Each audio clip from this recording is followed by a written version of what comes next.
Politics is not a game, but it is a serious business. With this quote, I would like to elaborate more that what is politics. Oh wait, you must be thinking, who am I, what am I doing here and why I am here? So Assalamu alaikum, Namaste, Sat Sri Akal. I am Sayyid Aqsa, a 12th grade student from Anand Bhavan School, Uttar Pradesh, India. And I am here to do postmortem of politics. Yes, you heard it right. I'm going to do autopsy of politics. So let me start with a very basic question, that what is politics? In a very basic language, if I say, politics is concepts, ideologies, strategies and principles on which our government work to make our nation run lucratively. Everything has pros and cons. Let me go with the plus side one first. So if I talk about politics, let me take Raj as a metaphor for nation and Simran as a metaphor for politics. When Raj and Simran are together, they are working together, they have created a really beautiful movie known as DDLJ. Similarly, when Raj, that is our nation, has Simran, that is our politics as in policies, strategies, principles, ideologies, they create a very beautiful impact. They both grow together and they create a really lovely impact, which is growth. So when Raj and Simran, that is politics and nation, are together, they carve out a path on which government has a precise path to walk on, which makes the nation grow. Of course, there will be barriers in the path, but ultimately it will make the nation complete, compact and stronger. If I start from the very basic era, from the era of creation of political parties to coming up of leaders, then from Jawaharlal Nehru to Indira Gandhi, then from Manmohan Singh ji to Narendra Modi ji.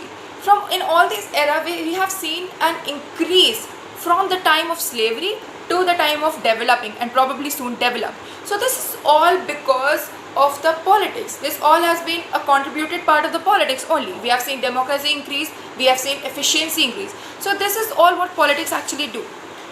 So as I mentioned before, everything has pros and cons. Let me go to the cons side now, which is actually a little long. Okay. In a recent era, in our present scenario, politics has come on the grounds of religion, which is absolutely wrong. And this coming on the ground of religion has created a lot of hatred. I'll tell you how. There are a lot of things which have been done because of this, which are wrong because of this thing. But the worst part is translation of nationalism into jingoism. And this jingoism has created hatred space within ourselves. And that is what actually affects the nation. Second, plutocracy. Coming up of business class people in the politics will not have anything with the growth of the nation. They will only pass the bills, they will only make the schemes which are one in the other way profitable to them. But the lower section, the weaker section, which actually needs voice, which actually needs some work to be done there, will have no use, because those business class people have actually created a world of unicorns and flowers around them because of the money they have. Who are going to be responsible for these weaker sections? They are still underrated. They are still of no work have been done on them. The third thing, loss of democracy. As I mentioned before, jingoism, this has also taken the power of democracy. This has also made the democracy fail, because any person who criticizes the policy has been anti-national. Why? I don't know. After completing this postmortem of politics, what I conclude is there is a lot of major concerns which we need to work on, and which we, the youth, will definitely work on and come to a conclusion. Until then, we need to come up with more criticizing policies. We need to see, we need to criticize and we need to judge. So thank you. Jai Hind.